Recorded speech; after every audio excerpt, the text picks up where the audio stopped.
The morning of March 7, 1943, above the railyards at Smolensk, a Belp 39-era Cobra bearing Soviet red stars banked hard through scattered clouds at 4,000 feet. Senior Lieutenant Alexander Priskin advanced the throttle of his Allison V-1710 engine and felt the aircraft respond with its characteristic nose-heavy acceleration. Below him, a German supply train sat motionless on the tracks, its locomotive venting steam into the frigid air while crew members worked frantically to clear ice from the switching mechanism that had stranded them in the open. Pokushkin had flown American fighters before the P-40 Warhawk with its distinctive shark mouth and the bulky P-47 Thunderbolt that Soviet pilots called the Samovar for its rotund fuselage. But the Erich Cobra felt different in his hands. The mid-mounted engine placed directly behind the cockpit created an unusual center of gravity that made the aircraft twitchy in certain flight regimes, prone to tumbling into flat spins if mishandled during slow-speed maneuvering.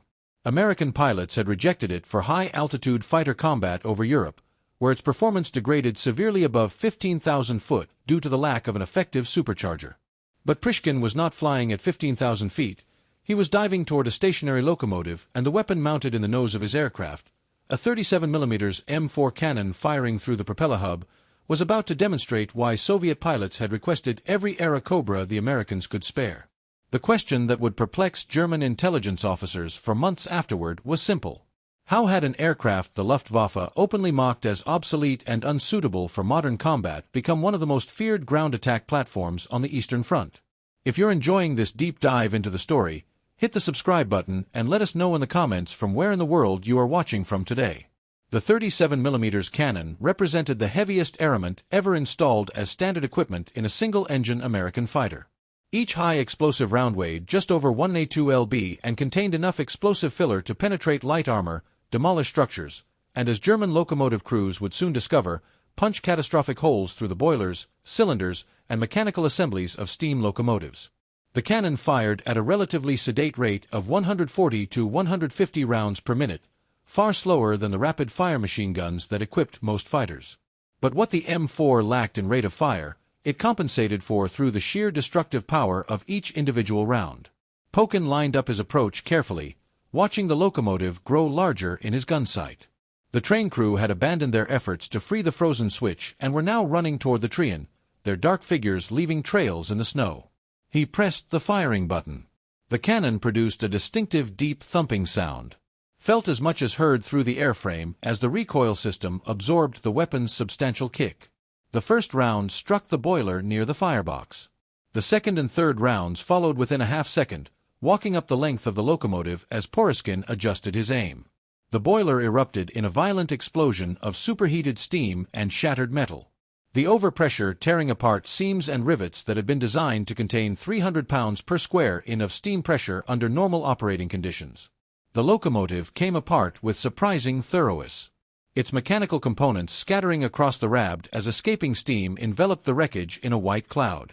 Pokushkin pulled up sharply, clearing the rising steam and smoke, banking to observe the results of his attack. The train behind the destroyed locomotive sat intact but immobilized, its cargo of supplies, ammunition, and reinforcements stranded 60 kilometers behind German lines with a spring Rasputa, the season of mud, approaching rapidly. This was not the air war the Luftwaffe had prepared to fight.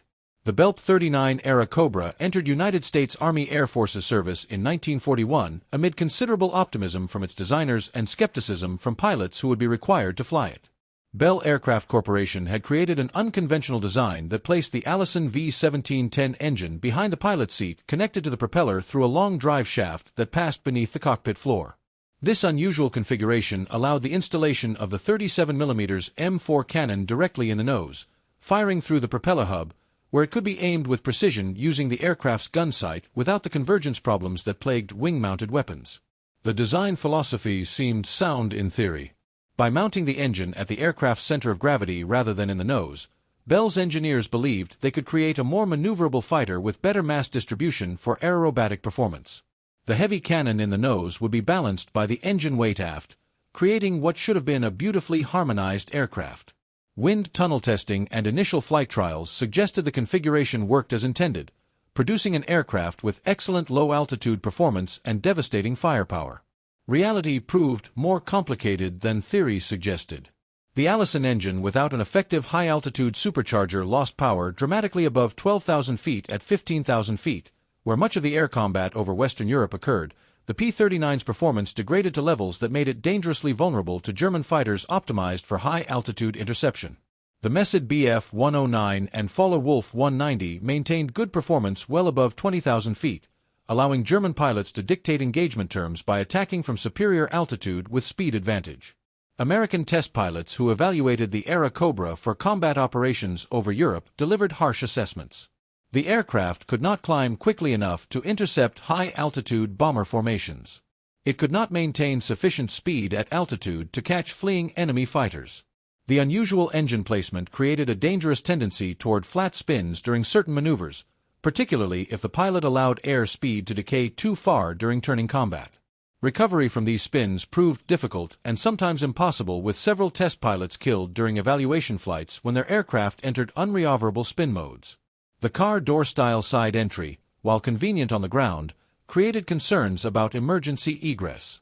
The pilot had to jettison the door completely before attempting to bail out, adding precious seconds to an escape sequence that might occur while the aircraft was spinning, on fire, or both.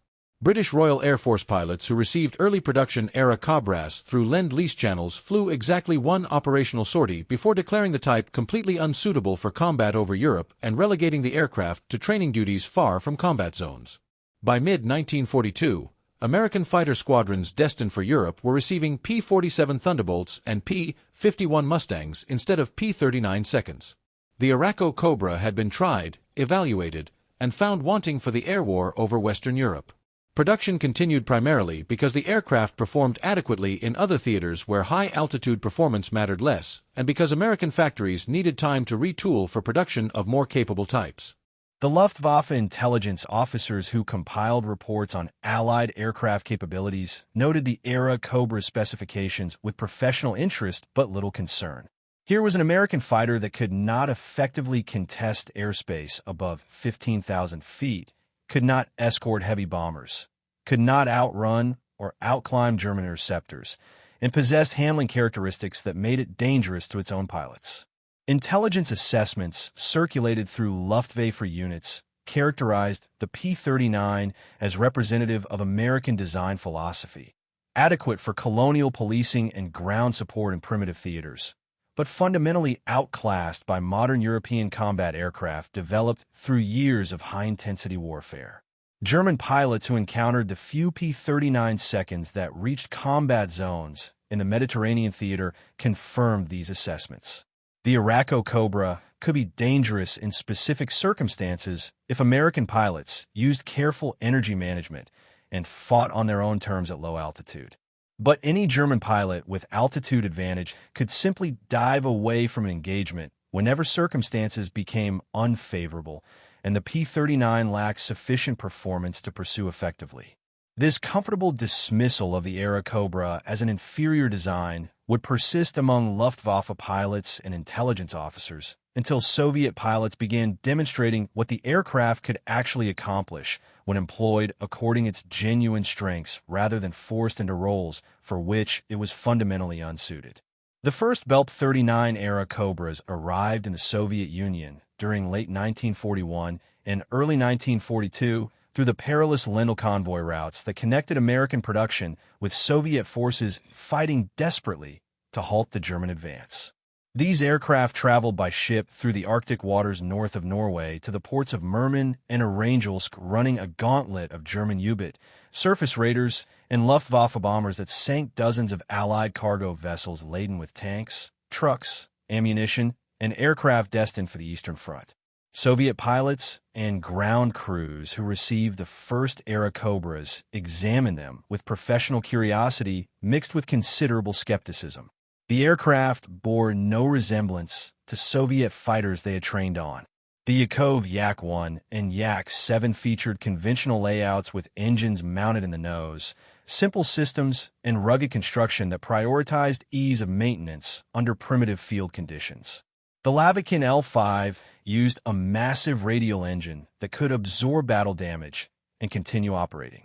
The Era Cobra, by contrast, appeared fragile and complicated with its unusual engine placement, long drive shaft, and unfamiliar American instrumentation marked in English units that required mental conversion.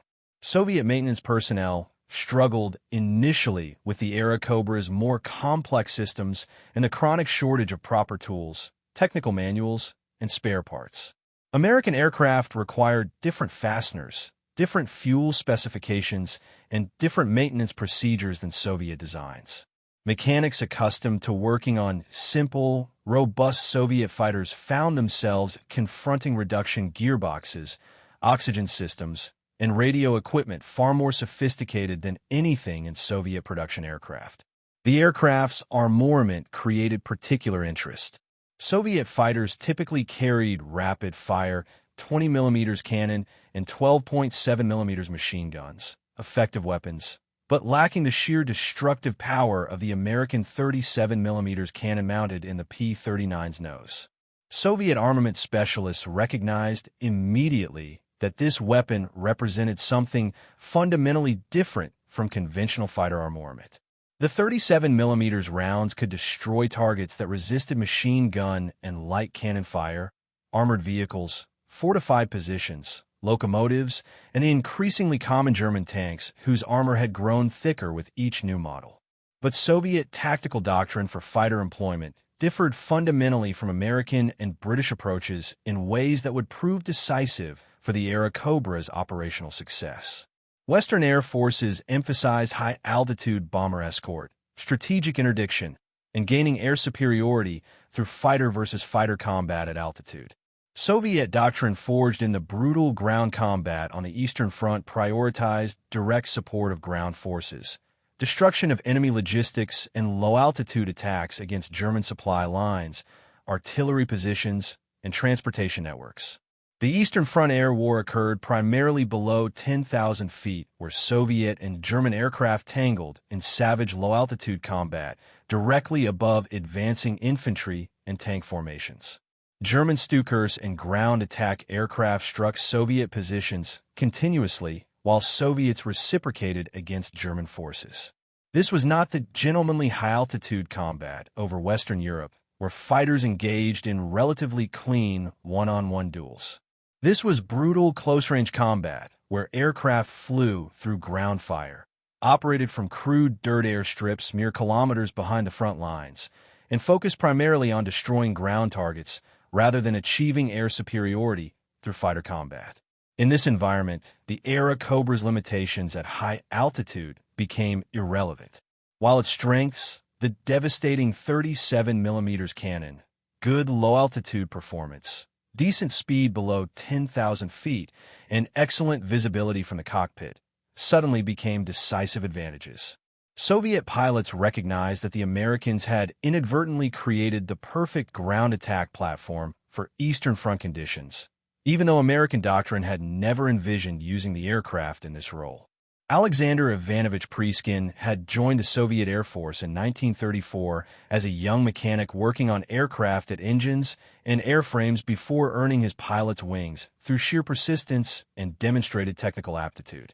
By 1943, he had accumulated combat experience that few pilots survived long enough to acquire over 400 combat sorties against Luftwaffe fighters and German ground targets across the desperate battles of 1941 and 1942. Pokin approached the Era Cobra with the methodical mindset of an engineer rather than the instinctive reactions of a pure fighter pilot. He studied the aircraft's specifications carefully, analyzing its performance envelope to identify the specific flight regimes where it excelled and the conditions under which it became vulnerable. The 37mm cannon particularly interested him, not as a weapon for destroying other fighters, though it could certainly accomplish that when opportunity arose, but as an instrument for systematic destruction of German logistics infrastructure. Soviet intelligence had identified German dependence on rail transportation as a critical vulnerability in their Eastern Front operations.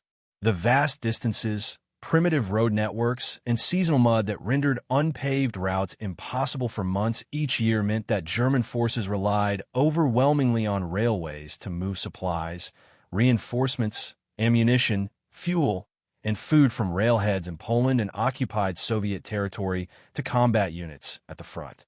destroy the locomotives, and entire German divisions would slowly starve. Their artillery would fall silent for lack of shells, and their tanks would become immobile for want of fuel. The German railway system in occupied Soviet territories operated with remarkable efficiency, considering the challenges. Specialized railway troops repaired partisan sabotage damage, maintained track in harsh weather conditions, and operated repair facilities that could rebuild damaged locomotives.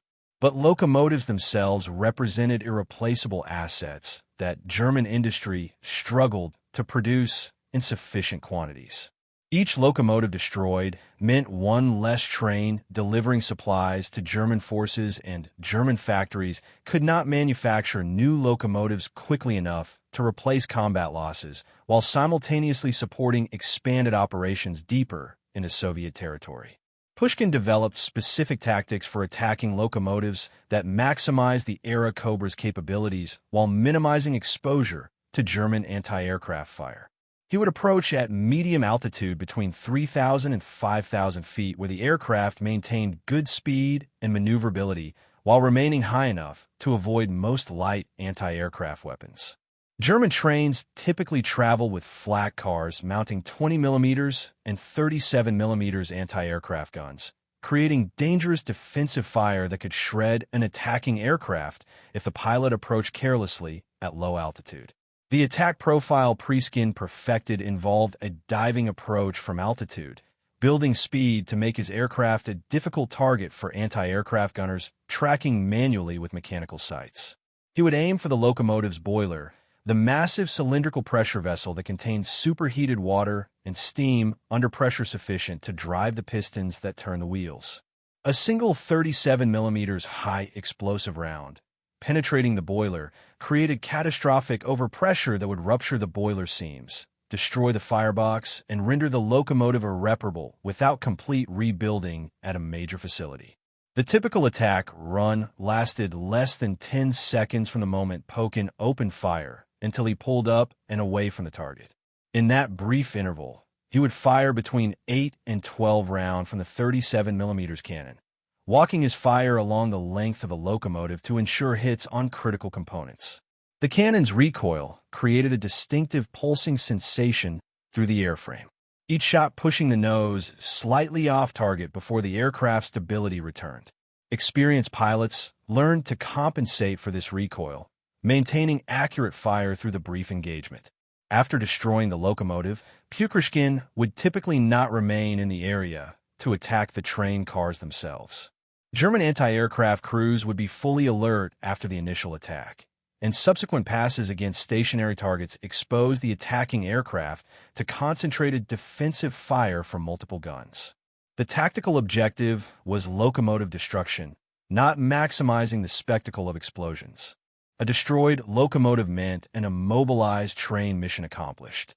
The train's cargo would be captured by advancing Soviet forces or destroyed later by artillery or follow-up air attacks under more favorable conditions. Soviet aviation regiments equipped with Erich Cobras developed systematic approaches to locomotive hunting that reflected careful operational planning rather than random opportunistic attacks. Intelligence officers maintained detailed maps of German rail networks in occupied territories, marking known repair facilities, major junctions, supply depots, and the typical routes used for moving supplies toward the front. Soviet partisans operating behind German lines provided regular reports on train movements, schedules, and German security measures, creating an intelligence picture that allowed Soviet commanders to direct airstrikes against the most valuable targets. Pilots received specific target assignments rather than simply being told to attack any train they encountered. A regiment might be tasked with disrupting rail traffic in a particular sector to support an upcoming ground offensive, with individual flights assigned to patrol specific sections of track during designated time windows when intelligence indicated trains would be moving. This systematic approach maximized operational impact of each mission, ensuring that destroyed locomotives created cascading logistical problems for German forces rather than isolated inconveniences. The Erich Cobra's cockpit layout facilitated these precision attacks through excellent visibility and well-designed gun sights. The pilots sat high in the fuselage with large windows providing unobstructed views forward and to the sides, critical for spotting trains against the varied terrain of forests, fields, and small villages that characterized much of the Eastern Front. The reflector gun sight projected a reticle onto a clear glass panel directly in the pilot's line of sight, allowing accurate aiming without requiring the pilot to look down at mechanical sights or lose situational awareness. If you find this story engaging, please take a moment to subscribe and enable notifications. It helps us continue producing in-depth content like this. The spring of 1943 marked a critical period in the Eastern Front Air War as Soviet forces prepared major offensives designed to exploit German overextension following the disaster at Stalingrad. German forces had retreated from the Caucasus and shortened their defensive lines, but they remained deep inside Soviet territory and dependent on vulnerable supply lines stretching hundreds of kilometers from railheads in occupied Poland through partisan-infested forests and countryside. Soviet aviation commanders recognized that German logistics represented a more vulnerable target than German combat units. Attacking German tanks, artillery, and infantry directly meant confronting concentrated anti-aircraft defenses and accepting high aircraft losses for modest tactical gains. Attacking German supply trains meant striking softer targets that, when destroyed, degraded German combat effectiveness more thoroughly than direct attacks on combat units could achieve. In March 1943, the 16th Air Army, supporting Soviet ground forces in the Smolensk region, received orders to intensify interdiction operations against German rail traffic. Intelligence indicated that German forces were stockpiling supplies for potential offensive operations later in the spring, with dozens of trains daily moving ammunition, fuel, and reinforcements toward forward staging areas. Soviet commanders wanted this flow disrupted, forcing German units to consume their existing stockpiles without replenishment. Pushkin's regiment, the 16th Guards Fighter Aviation Regiment, equipped primarily with Erich Hartmann, received assignment to a sector encompassing approximately 200 kilometers of German-controlled railway. Their mission was simple in concept, but demanding in execution. Destroy every locomotive that attempted to transit that sector. Make the railways unusable. Force German forces to rely on truck transport over primitive roads that would become impossible once the spring thaw transformed them into rivers of mud. The campaign began on March 5, 1943, with coordinated strikes by multiple Soviet aviation regiments against German rail targets across a front spanning hundreds of kilometers. The objective was simultaneous disruption of German logistics throughout the entire central sector, preventing German forces from simply rerouting traffic around damaged sections of track. Soviet planners understood that attacking railways required sustained pressure rather than isolated strikes. German railway troops could repair damaged track within hours or days, but destroyed locomotives required weeks or months to replace. Pushkin led the initial strike personally, taking off before dawn from a crude dirt airstrip located 30 kilometers behind Soviet lines. The airfield consisted of leveled ground, some portable fuel bladders protected by earthen revetments, and canvas tents housing maintenance crews and pilots. No concrete runways, no permanent structures, no elaborate facilities, just functional minimalism that allowed rapid relocation when German forces threatened the position. The flight of 4 Era Cobras flew at low altitude to avoid German radar detection following the irregular terrain at speeds approaching 300 miles per hour. The morning air remained bitterly cold despite the calendar indicating spring's approach, and frost covered the canopy edges where heating was insufficient. Pushkin monitored his engine instruments carefully. The Allison required attentive management, particularly during warm-up and initial climb, when cylinder head temperatures could spike dangerously if the pilot advanced throttle too aggressively. The target appeared exactly where intelligence had indicated, a freight train of approximately 40 cars moving south toward German positions. Its locomotive producing a dark smoke trail visible for kilometers against the pale morning sky. The train traveled at moderate speed through open farmland, following a raised railway embankment that made it clearly visible from the air. No immediate signs of anti-aircraft defenses were visible, though Pokushkin knew the train almost certainly carried flak cars somewhere in the consist.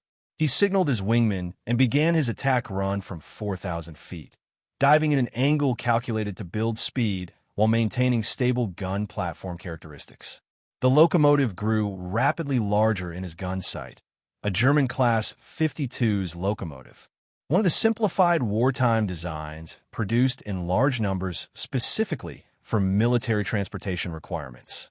These locomotives were built to be functional rather than sophisticated, with minimal non-essential components and straightforward maintenance requirements. They were also built to be destroyed by 37mm cannon fire. Pokin pressed the firing button at 800 m range. The cannon produced its characteristic deep thumping sound as the first rounds departed. He watched the tracers arc downward toward the locomotive, making minute corrections to walk his fire onto the target. The first round struck the tender immediately behind the locomotive. The second hit the boiler near the cab. The third and fourth rounds impacted the boiler center section in quick succession. The boiler explosion occurred almost instantaneously, a violent eruption of superheated steam and metal fragments that enveloped the entire locomotive in white vapor. The explosion's force derailed several cars immediately behind the locomotive, twisting them off the tracks and down the embankment. Pokushkin pulled up sharply, clearing the rising steam cloud, and glanced back to observe the results. The locomotive had effectively ceased to exist as a functional machine, its boiler torn open and its mechanical components scattered across the rabbit. His wingman attacked next, targeting a second locomotive that German railway crews had coupled to the rear of the train to assist with a heavy load, a common practice on routes with significant grades. The second locomotive died as thoroughly as the first, its boiler ruptured by multiple cannon hits. The train sat motionless on the tracks, immobilized far from any repair facility, its cargo of supplies stranded until German railway troops could bring replacement locomotives through what was rapidly becoming a very dangerous section of track. German intelligence officers first noted the increased Soviet attacks on railway targets as a minor tactical adjustment rather than a systematic campaign. Individual train attacks occurred regularly throughout the Eastern Front as Soviet aircraft opportunistically struck targets when circumstances allowed. What changed in March 1943 was the scale, coordination, and devastating effectiveness of these attacks, particularly those conducted by Soviet fighters equipped with large-caliber cannon. Luftwaffe liaison officers attached to German Army railway operations began receiving increasingly urgent reports from train crews and railway security units about Soviet fighter attacks that completely destroyed locomotives with just a few cannon hits. The reports described aircraft approaching at medium altitude, diving on locomotives with extraordinary accuracy, and achieving catastrophic kills with brief firing passes that left locomotives as smoking wreckage unsuitable even for salvage. The descriptions puzzled German intelligence analysts. Initially, Soviet fighters typically attacked with 20mm cannon and heavy machine guns, weapons effective against personnel, light vehicles, and unarmored targets, but generally insufficient to destroy a locomotive's massive boiler and mechanical assemblies with a handful of hits. Locomotives were built robustly with thick steel boilers designed to contain tremendous internal pressure. They resisted battle damage well, often surviving multiple machine gun hits and continuing operation with degraded but functional capability. These new attacks produced fundamentally different results. Locomotives were not merely damaged, but completely destroyed. Their boilers ruptured explosively, their mechanical components wrecked beyond any possibility of field repair. German railway officials found themselves facing a crisis where undamaged sections of track sat unused because insufficient locomotives remained operational to move trains. Repair facilities could fix track damage quickly, but could not rebuild destroyed locomotives without extensive workshop time and spare parts that were themselves becoming scarce. German anti-aircraft defenses proved inadequate against the Soviet tactics. The standard flak cars attached to trains mounted 20mm and 37mm anti-aircraft guns with mechanical sights requiring manual tracking.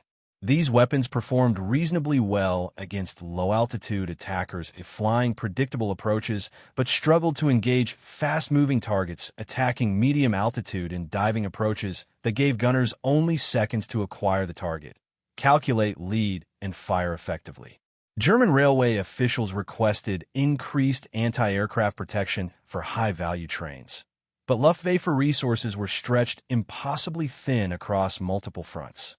Anti-aircraft guns and trained crews represented finite resources needed everywhere, simultaneously protecting cities from Allied strategic bombing, defending frontline positions from Soviet ground attack aircraft, guarding airfields and supply depots, and now supposedly protecting every train moving through partisan territory. The arithmetic simply did not work. There were never enough guns, never enough ammunition, never sufficient trained crews to protect everything that required protection.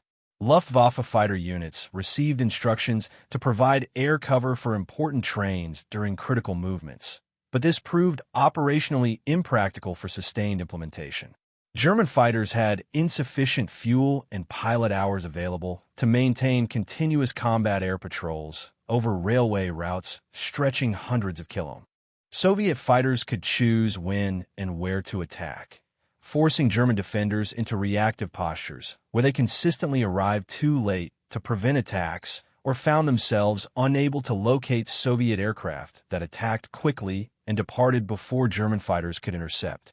German intelligence eventually identified the weapon, causing such catastrophic locomotive damage.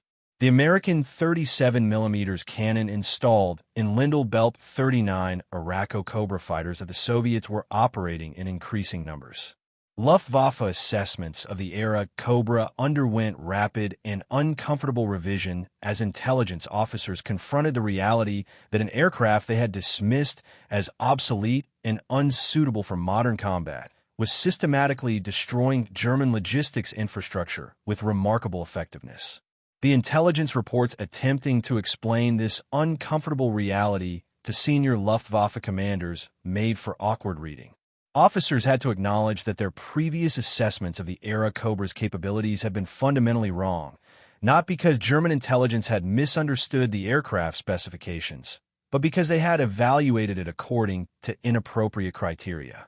The era Cobra was indeed unsuitable for high-altitude fighter combat over Western Europe, but nobody was fighting a high altitude over the Eastern Front. The Soviets were using the era Cobra for low-altitude ground attack and interdiction, roles for which the aircraft's combination of heavy cannon armament and adequate low-altitude performance made it devastatingly effective. German technical intelligence officers who examined, captured, or crashed era Cobras found themselves grudgingly impressed by specific design elements, particularly the nose-mounted cannon installation that allowed accurate fire without convergence issues that plagued wing-mounted weapons. A pilot aiming the aircraft at a target automatically aimed the cannon with precision, limited only by the gun sight's accuracy and the pilot's skill. The 37mm M4 cannon fired high-explosive rounds that contained sufficient explosive filler to punch through locomotive boilers, destroy light armor, and demolish structures with single hits. The realization spread gradually through Luftwaffe intelligence circles during spring and summer 1943 that the Americans had inadvertently created an aircraft perfectly optimized for Soviet tactical requirements. Even though American doctrine had envisioned entirely different employment, the Soviets had recognized this potential where Western air forces had not, and were exploiting it systematically to destroy German logistics infrastructure in ways that degraded German combat effectiveness more thoroughly than direct attacks on combat units could achieve. German attempts to counter the locomotive attacks through tactical adjustments achieved only limited success. Railway officials experimented with moving high V-value trains primarily at night, but Soviet pilots adapted by conducting dawn and dusk attacks when trains remained visible while darkness complicated anti-aircraft fire. German forces attempted to establish fighter patrols over critical railway sections, But Soviet intelligence identified these patterns and simply attacked different sections while German fighters waited uselessly over protected routes. German railway troops worked frantically to repair damaged track and replace destroyed locomotives. But Soviet attacks outpaced German repair capacity, creating a steadily worsening logistics crisis.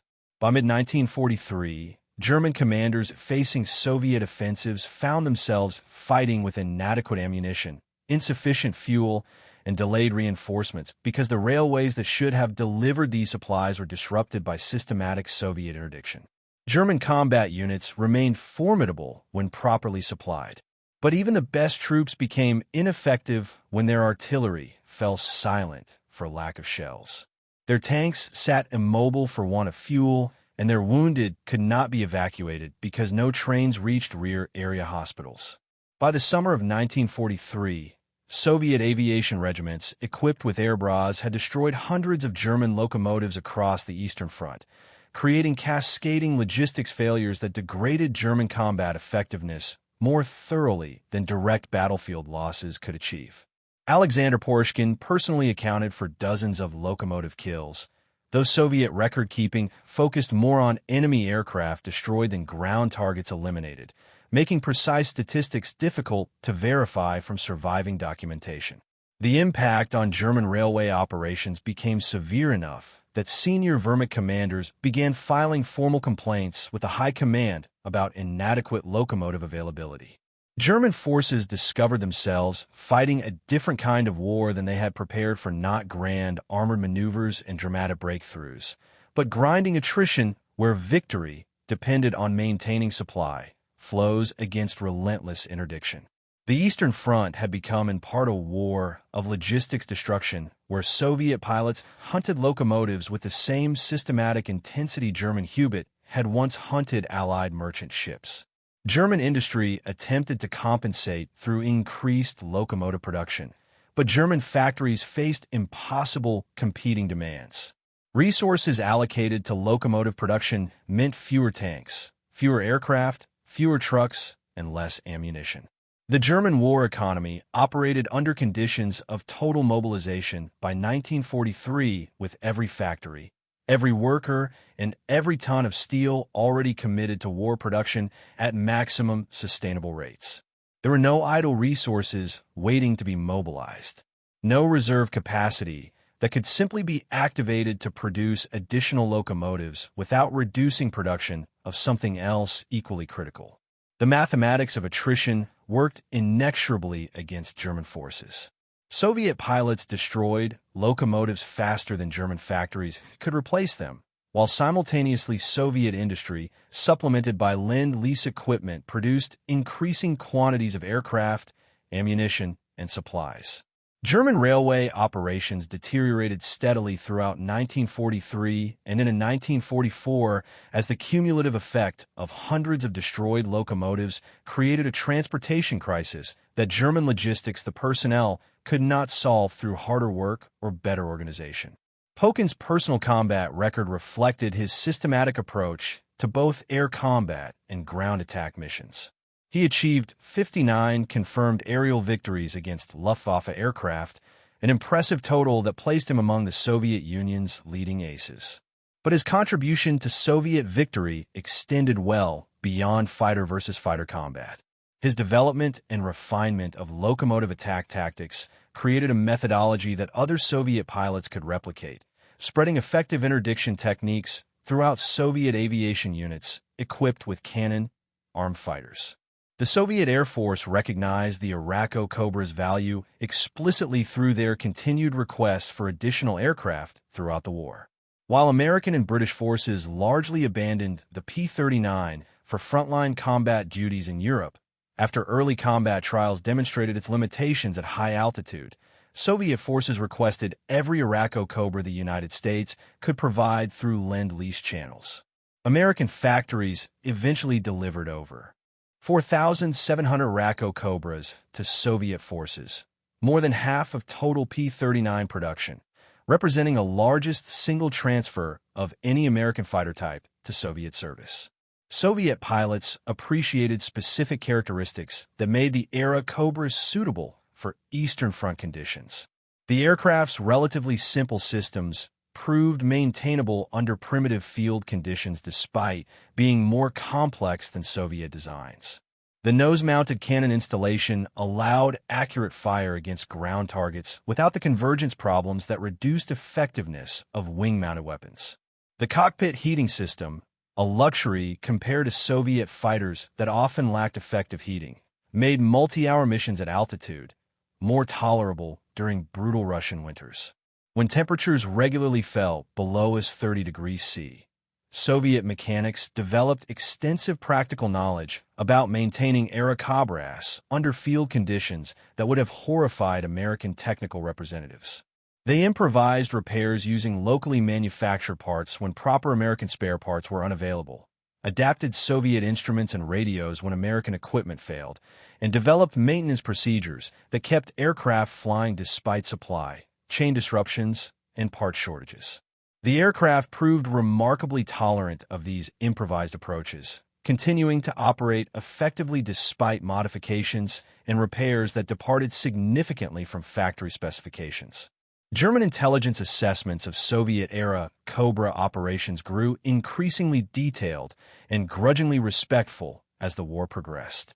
Luftwaffe pilots learned to treat Soviet P-39 seconds with caution, particularly at low altitude, where the aircraft's performance remained competitive, and that massive nose-mounted cannon could destroy German fighters with single hits.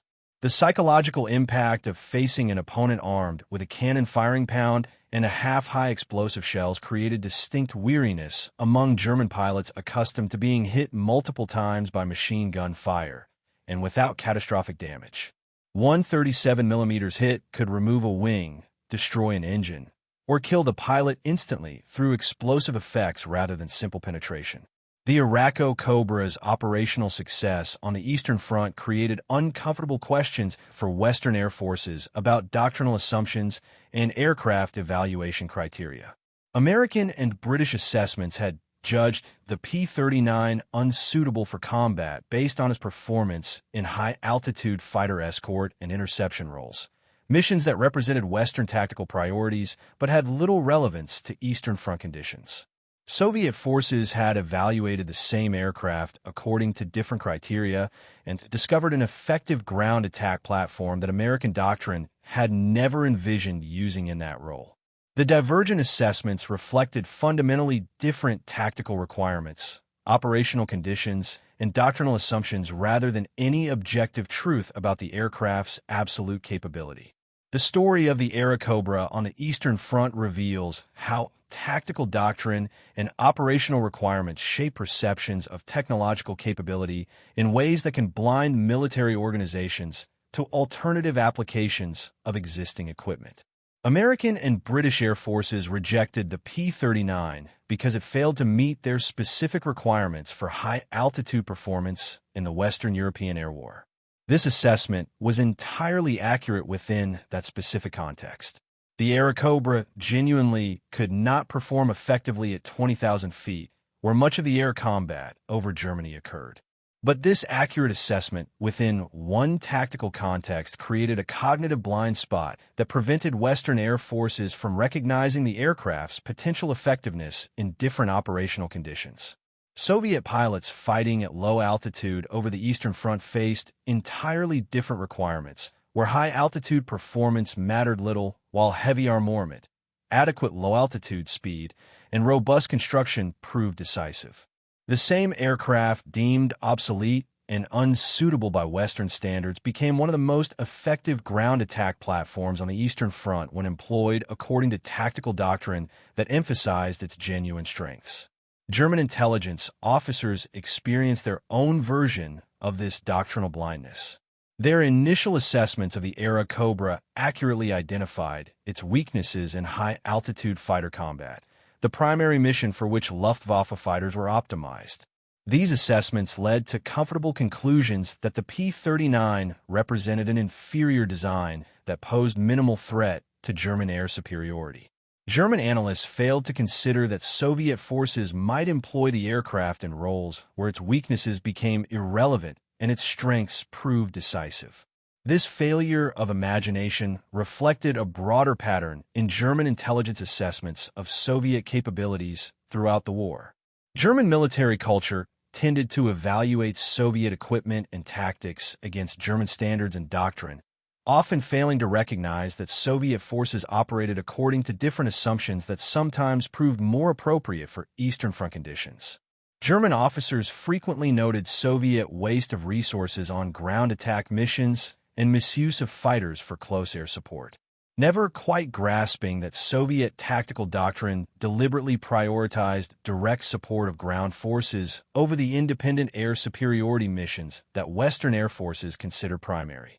The locomotive destruction campaign exemplified Soviet operational art at its most effective, identifying German vulnerabilities. Concentrating available resources against those vulnerabilities systematically and accepting tactical limitations in some areas to achieve decisive effects in others. Soviet commanders understood that they did not need to win air superiority through fighter versus fighter combat if they could render German ground forces ineffective through logistics destruction. Immobilized German tanks posed no threat regardless of their technical superiority. Silent German artillery could not support defensive operations regardless of crew skill. Starving German infantry could not hold positions regardless of their courage. Pokerskin's career trajectory illustrated Soviet recognition of effective tactical innovation. He received the Hero of the Soviet Union Award 3 times, the first Soviet pilot to achieve this distinction, and rose to command of increasingly large formations as his demonstrated competence earned promotions despite his relative modest social background. The Soviet system, despite its many dysfunctions and the political purges that had devastated the officer corps before the war, retained enough meritocratic elements to recognize and reward effective combat performance when results proved undeniable. The broader implications extended beyond individual aircraft types or tactical techniques to fundamental questions about how military organizations evaluate equipment and develop doctrine. The Irako-Cobra's divergent fates in Western and Soviet service demonstrated that aircraft capabilities could not be assessed in abstract isolation from operational requirements and tactical employment. An aircraft was not simply good or bad in absolute terms. Its effectiveness depended entirely on how it was used against what targets, under what conditions, and according to what tactical doctrine. Western air forces learned this lesson gradually and incompletely.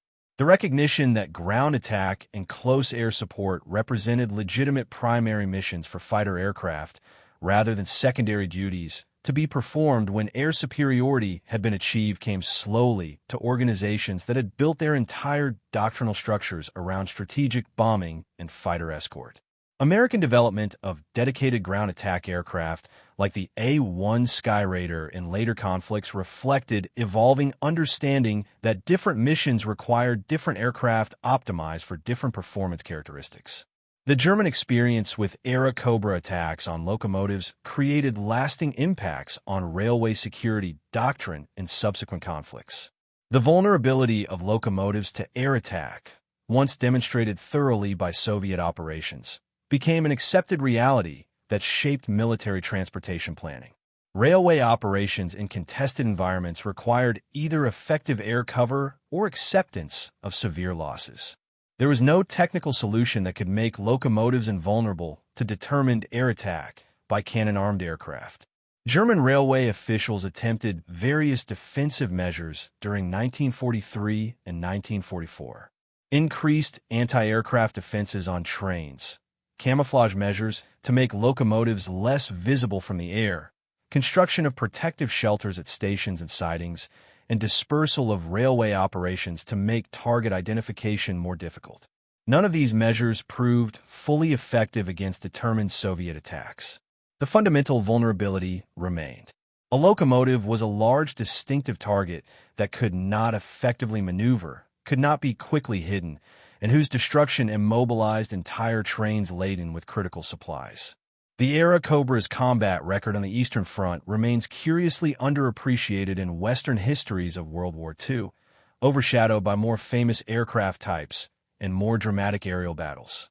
Western aviation historians traditionally focused on the air war over Germany, the Battle of Britain, and Pacific theater campaigns where American and British aircraft achieved clear superiority and decisive victories.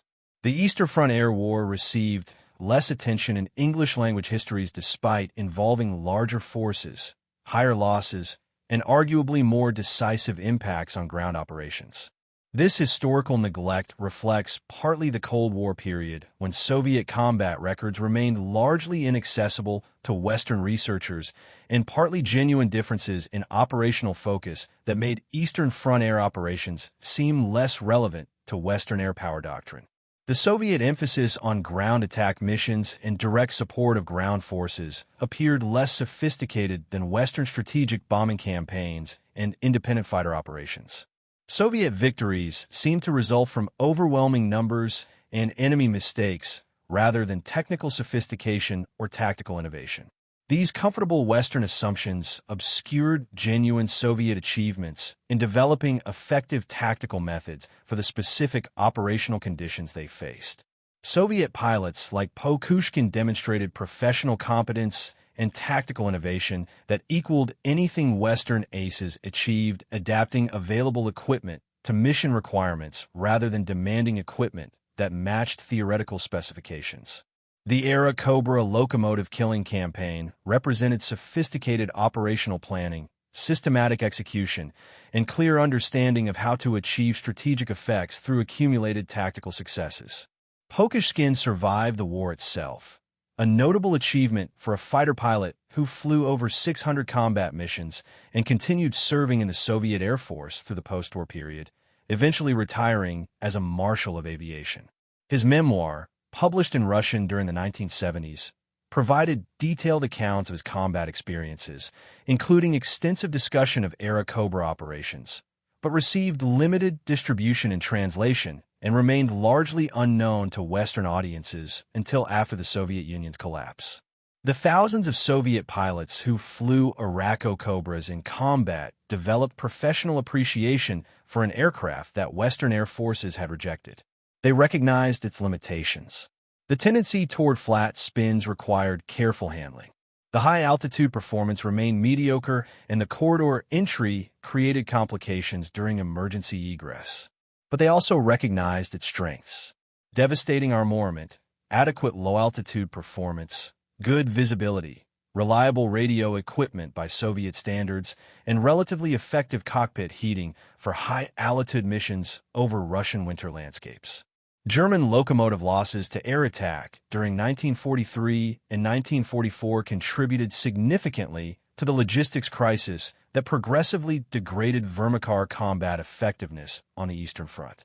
Precise statistics remain difficult to establish from incomplete German records, but available evidence suggests Soviet air interdiction destroyed or damaged several hundred locomotives during this period. Losses that German industry could not replace while simultaneously maintaining production of tanks, aircraft, ammunition, and other war materials at levels necessary to contest Soviet offensives. The cumulative effect of these locomotive losses manifested in delayed reinforcements, inadequate ammunition supplies, fuel shortages, and degraded mobility that reduced German forces' ability to conduct the mobile defensive operations that might have prolonged the war. German commanders found themselves fighting with insufficient supplies, not because their logistics personnel lacked competence or organization, but because Soviet interdiction systematically destroyed the transportation infrastructure necessary to move supplies from factories and depots to combat units. The Era Cobra story ultimately demonstrates how operational success depends on matching available equipment to actual mission requirements rather than pursuing abstract performance metrics that may have limited operational relevance. Soviet forces succeeded with the P-39 because they employed it according to its genuine capabilities rather than forcing it into roles for which it was fundamentally unsuited. They accepted its limitations at high altitude as irrelevant to missions conducted primarily below 10,000 feet. They exploited its heavy cannon armament against targets vulnerable to that specific weapon. They adapted maintenance procedures to field conditions rather than demanding factory-perfect facilities. Western air forces rejected the same aircraft because their operational requirements emphasized different characteristics, where the Airacobra's weaknesses proved decisive and its strengths offered little advantage. This divergent assessment reflected neither American incompetence nor Soviet genius, but rather fundamentally different tactical situations requiring different solutions. The Eastern Front Air War was not the Western European Air War, and aircraft optimized for one environment performed differently in the other. The German experience dismissing the Airacobra based on theoretical assessment, then discovering through painful experience that those assessments failed to account for how Soviet forces would actually employ the aircraft, illustrated the dangers of evaluating enemy capabilities based on assumptions about how enemy and forces should operate rather than careful analysis of how they actually do operate. German intelligence officers had correctly assessed the Airacobra specifications, but incorrectly predicted its operational impact because they failed to imagine that Soviet tactical doctrine might differ fundamentally from their own assumptions. The morning of March 7th, 1943, when Alexander Pushkin destroyed that German locomotive near Smolensk, represented one tactical success among thousands during the brutal Eastern Front fighting. But that single locomotive's destruction contributed incrementally to the systematic degradation of German logistics that made Soviet victory possible. The massive battles, dramatic breakthroughs, and heroic stands receive historical attention. But wars are won through accumulated small victories, destroyed locomotives, interdicted supply columns, disrupted communications that collectively render enemy forces unable to sustain operations regardless of individual courage or tactical skill. The Airacobra, laughed at by Luftwaffe pilots and rejected by Western air forces, proved itself where it mattered in sustained combat operations under brutal conditions against a determined enemy. Its 37mm cannon destroyed hundreds of locomotives, thousands of vehicles, and contributed to Soviet victory through systematic application of overwhelming firepower against vulnerable targets. That the aircraft achieving these results was considered obsolete by the forces that designed it merely emphasizes how operational success depends on tactical employment rather than abstract specifications. Thank you for watching. For more detailed historical breakdowns, check out the other videos on your screen now.